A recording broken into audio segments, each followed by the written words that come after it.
Good morning, students. Today we will discuss about stoichiometry and stoichiometric calculations.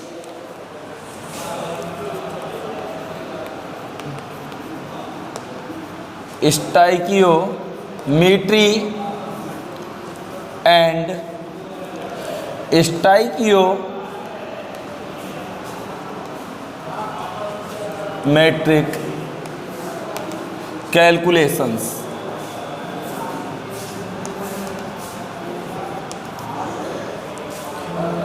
आज हम stoichiometry और stoichiometric calculations के बारे में पढ़ेंगे। तो सबसे पहले हम बात करेंगे एट फर्स्ट कि स्टोइकियोमेट्री क्या है। Stoichiometry deals with the calculation of the reactants and the products involved in a chemical reaction। Stoichiometry की सहायता से हम किसी केमिकल रिएक्शन में भाग लेने वाले, इन्वॉल्व होने वाले रिएक्टेंट और प्रोडक्ट की जो क्वांटिटी है उसको कैलकुलेट कर सकते हैं। बात यह आती है कि इस स्टोइकियोमेट्री से हम क्या समझते हैं। तो किसी भी केमिकल रिएक्शन में इन्वॉल्व होने वाले रिएक्टेंट एंड प्रोडक्ट के मध्य में जो क्वांटिटेटिव रिलेशन होते हैं उन्हें हम स्टोइकियोमेट्री कहते हैं। और किसी भी केमिकल रिएक्शन में उसकी स्टोइकियोमेट्री को कैलकुलेट करने के लिए पहली कंडीशन ये है कि दी गई केमिकल रिएक्शन बैलेंस इक्वेशन के रूप में लिखी हुई हो, यानी जो इक्वेशन हमको लिखी गई है वो कैसी होनी चाहिए, पूर्ण रूप से बैलेंस हो, संतुलित होनी चाहिए। नंबर सेकंड कंडीशन कि जो केमिकल रिएक्शन में इन्वॉल्व होने वाले प्रोडक्ट एंड रिएक्टेंट है उनकी फिजिकल स्टेट को भी शो किया जाना चाहिए, साथ में इंडिकेट करें उनकी फिजिकल स्टेट्स को। यदि फिजिकल स्टेट गैस है तो रिएक्टेंट एंड प्रोडक्ट किसी की भी यदि फिजिकल स्टेट गैस है तो कोष्ठक में जी से रिप्रेजेंट करेंगे। यदि लिक्विड है तो स्मॉल एल से रिप्रेजेंट करेंगे और सॉलिड है तो स्मॉल एस से रिप्रेजेंट करेंगे। तो नंबर सेकंड कंडीशन है कि रिएक्टेंट एंड प्रोडक्ट जो भी हो उनकी फिजिकल स्टेट को शो किया जाए। नंबर थर्ड, किसी भी केमिकल रिएक्शन में रिएक्टेंट हमेशा इन्वॉल्व होते हैं, रिएक्शन करते हैं, भाग लेते हैं और उस केमिकल रिएक्शन में प्रोडक्ट हमेशा प्रोड्यूस होते हैं, बनते हैं, उत्पन्न होते हैं। तो रिएक्टेंट जो होंगे अभिक्रिया में भाग लेंगे, रिएक्शन में भाग लेंगे और प्रोडक्ट रिएक्शन के दौरान बनेंगे। नेक्स्ट, किसी केमिकल रिएक्शन में रिएक्टेंट एंड प्रोडक्ट के आगे लगे हुए जो कोफिशिएंट होते हैं उन्हें स्टोइकियोमेट्रिक कोफिशिएंट कहते हैं, रस समीकरण मिति गुणांक। तो किसी भी केमिकल रिएक्शन में रिएक्टेंट एंड प्रोडक्ट के आगे जो कोफिशिएंट लगे होते हैं उन्हें हम स्टोइकियोमेट्रिक कोफिशिएंट कहते हैं। और ये जो स्टोइकियोमेट्रिक कोफिशिएंट है ये रिएक्टेंट एंड प्रोडक्ट के मोल नंबर्स को, यानी मोलों की संख्या को, अथवा नंबर ऑफ मॉलिक्यूल्स को रिप्रेजेंट करते हैं, अणुओं की संख्या को। तो ये जो स्टोइकियोमेट्रिक कोफिशिएंट जो आगे लगे हुए होंगे वो किसको रिप्रेजेंट करेंगे, नंबर ऑफ मोल्स और number of molecules. For example हम बात करें, देखिए हम मैथेन का कंब्यूशन करते हैं, मैथेन का दहन, तो कंब्यूशन ऑफ 1 मोल ऑफ मैथेन देखो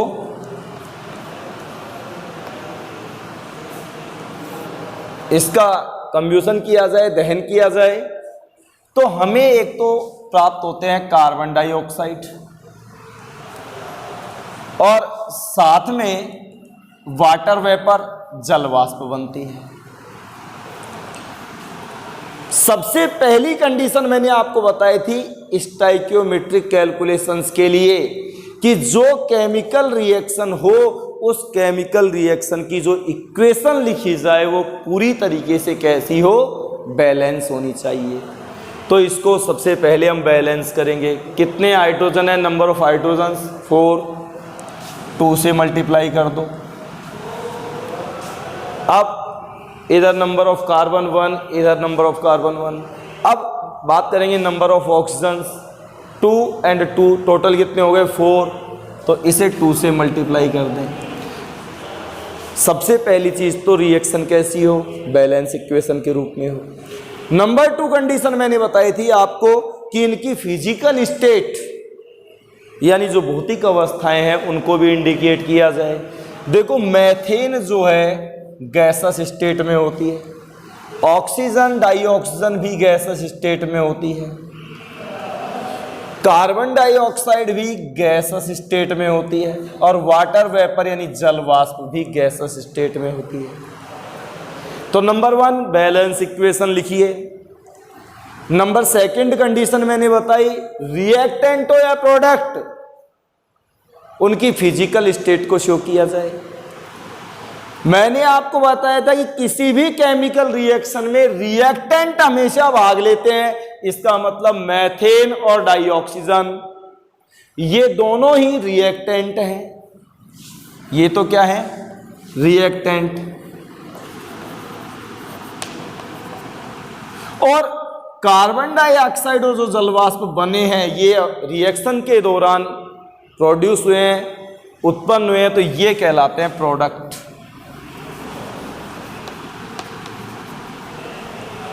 तो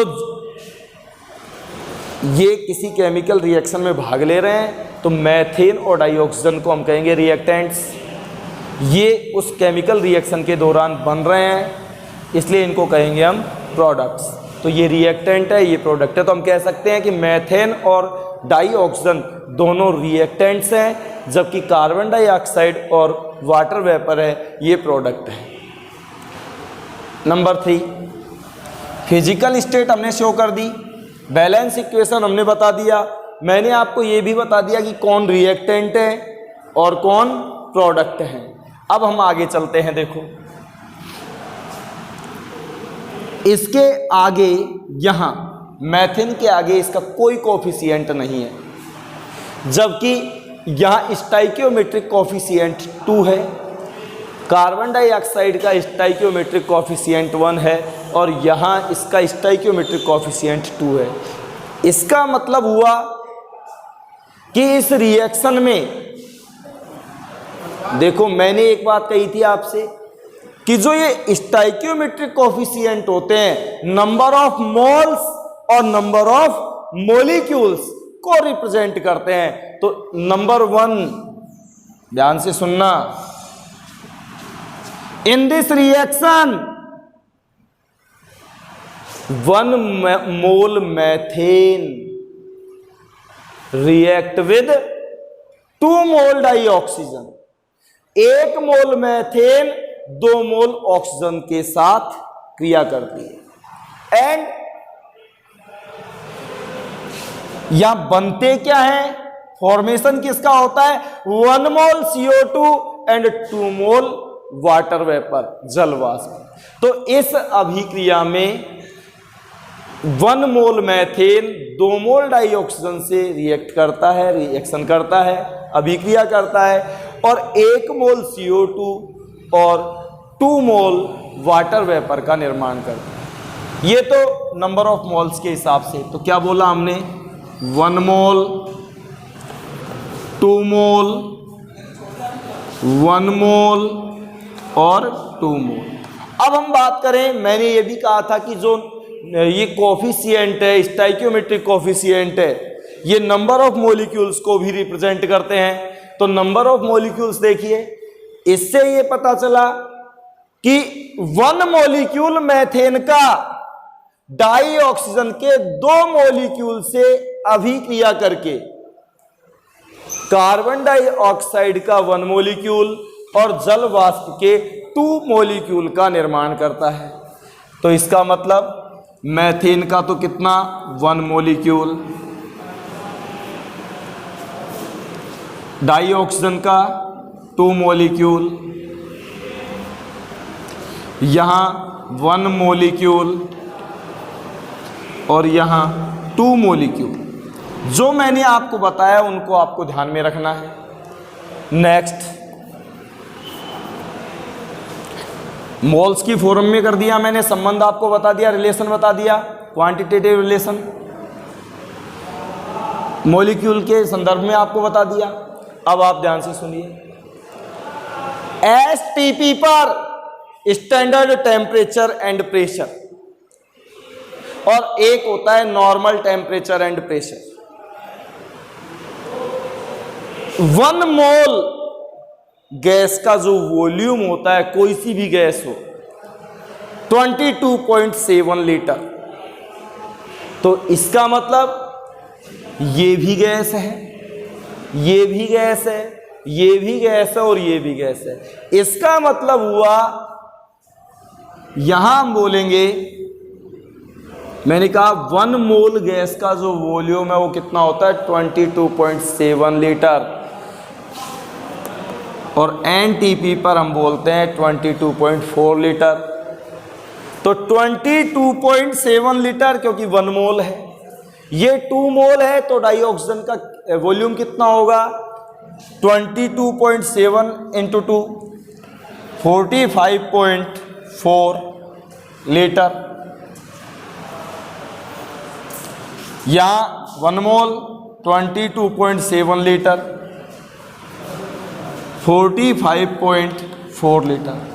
तो इससे क्या स्पष्ट हुआ, क्या एक्सप्लेन हुआ कि मेथेन का 22.7 लीटर डाई ऑक्सीजन के 45.4 लीटर से रिएक्ट होकर 22.7 litre carbon dioxide and 45.4 litre water vapour बनाता है। अब हम बात करें इसके मास के रूप में। मोलर मास ऑफ मेथेन देखिए, एटॉमिक वेट 4 या एटॉमिक मास 12 कार्बन का, प्लस हाइड्रोजन का 1 इंटू 4, तो कितना हुआ 12 प्लस 4 इज इक्वल टू 16। तो यहां कितने ग्राम में रिप्रेजेंट करूं तो 16 ग्राम। तो ऐसे ही प्रत्येक के मोलर मास आप निकाल लें, तो देखो 16 इंटू 2 32 मल्टीप्लाई 2 64 ग्राम। CO2 का आप कैलकुलेट कर लें 44 ग्राम। जो वाटर वेपर है इसका मोलर मास होता है 18, कितने मोल हैं 2 मोल हैं, तो ये हो जाएंगे 36 ग्राम। देखिए एक और रिलेशन निकली कि 16 ग्राम मेथेन डाई ऑक्सीजन के 64 ग्राम से रिएक्ट होकर 44 ग्राम कार्बन डाइऑक्साइड और 36 ग्राम जल वाष्प बनाती है। एक बार फिर बोल दूं, 16 ग्राम मेथेन 64 ग्राम डाई ऑक्सीजन से क्रिया करके 44 ग्राम CO2 and 36 gram water vapour का निर्माण करती है। तो कुल मिलाकर के स्टाइकियोमेट्री एंड स्टाइकियोमेट्रिक कैलकुलेशंस में आपको एक तो ध्यान रखना है, जो हमारी केमिकल रिएक्शन है वो बैलेंस इक्वेशन के रूप में लिखी हो, फिजिकल स्टेट दी गई हो, आगे लगे हुए जो कॉफिशिएंट है इनको स्टाइकियोमेट्रिक कॉफिशिएंट कहते हैं, जो नंबर ऑफ मोल्स और नंबर ऑफ मॉलिक्यूल्स को रिप्रेजेंट करते हैं। किसी भी केमिकल रिएक्शन में रिएक्टेंट हमेशा भाग लेते हैं और प्रोडक्ट हमेशा बनते हैं। फिर मैंने आपको ये जो क्वांटिटेटिव रिलेशन है उसके बारे में स्पष्ट कर दिया यहाँ से। तो इससे काफ़ी सारे न्यूमेरिकल्स किए जा सकते हैं। देखो स्टाइकियोमेट्री जो है, मैं आपको बता दूं, ध्यान रखना है आपको कि दो ग्रीक शब्दों से, दो ग्रीक वर्ड से मिलकर बना हुआ है। एक तो स्टाइकियोन और एक मीट्री। स्टाइकियोन का मतलब होता है एलिमेंट, तत्व, और मीट्री का मतलब होता है मापन। तो स्टाइकियोमेट्री टू ग्रीक वर्ड से मिलकर बना हुआ है, स्टाइकियोन एंड मीट्रिक। एक बार फिर लास्ट में बोल दूं, stoichiometry deals with the calculation of the reactants and the products involve in a chemical reaction. And last हम लेते हैं लिमिटिंग रीजेंट, जिसकी ओनली और ओनली डेफिनेशन दे रखी है, और डेफिनेशन के साथ में कुछ न्यूमेरिकल्स हैं जिनको हम लास्ट में पढ़ेंगे। तो नेक्स्ट टॉपिक है हमारा limiting reagent.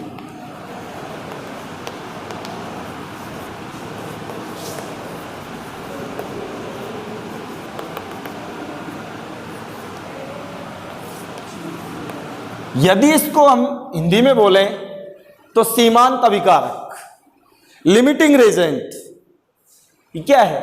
In a chemical reaction the limiting reagent is a reactant that is totally consumed when the chemical reaction is completed. यानी किसी केमिकल रिएक्शन में भाग लेने वाले रिएक्टेंट में से वह रिएक्टेंट जो किसी केमिकल रिएक्शन के दौरान पूरी तरह कंज्यूम हो जाता है, समाप्त हो जाता है, उसे हम कहते हैं limiting reagent. The amount of product formed is limited by the reagent since the reaction can not continue without it. यानी कि कह सकते हैं कि जो लिमिटिंग रीजेंट है यही किसी भी केमिकल रिएक्शन के उत्पाद की मात्रा का, यानी प्रोडक्ट की मात्रा का निर्धारण करता है। लिमिटिंग रीजेंट के समाप्त हो जाने पर, यानी कि वह अभिकारक, वह रिएक्टेंट जो अभिक्रिया में रिएक्शन में पहले समाप्त होगा, उसे हम कहते हैं लिमिटिंग रीजेंट। और कोई भी लिमिटिंग रीजेंट यदि किसी रिएक्शन में पहले समाप्त हो जाता है तो उसके पश्चात अभिक्रिया रिएक्शन कंटिन्यू रह ही नहीं सकती। तो लिमिटिंग रीजेंट क्या है? किसी केमिकल रिएक्शन में इन्वॉल्व होने वाले रिएक्टेंट में से वह रिएक्टेंट जो किसी केमिकल रिएक्शन के दौरान पूरी तरह कंज्यूम हो जाता है, लिमिटिंग रीजेंट कहलाता है। और किसी भी केमिकल रिएक्शन के जो उत्पाद यानी प्रोडक्ट होते हैं वो हमेशा लिमिटिंग रीजेंट पर ही डिपेंड करते हैं। देखिए, मान लो एक केमिकल रिएक्शन है, जो बैलेंस रिएक्शन में लिख देता हूं कि हाइड्रोजन और ऑक्सीजन रिएक्शन करके जल बनाती है, वाटर बनाती है। 2H2 + O2 = 2H2O। प्रारंभ में हम लोगों को देखो, हम क्या करते हैं कि हाइड्रोजन के मान लो मैंने 2 मोल दे रखे हैं और ऑक्सीजन के भी मैंने आपको 2 मोल दिए हैं, और आपने क्या किया, दोनों के 2 मोल लेकर के इनके मध्य में रिएक्शन करवा दी।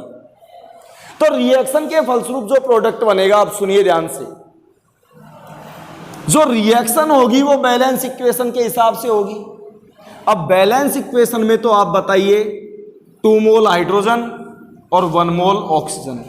आगे देखिए 1 स्टाइकियोमेट्रिक कोफिशिएंट और यहाँ 2।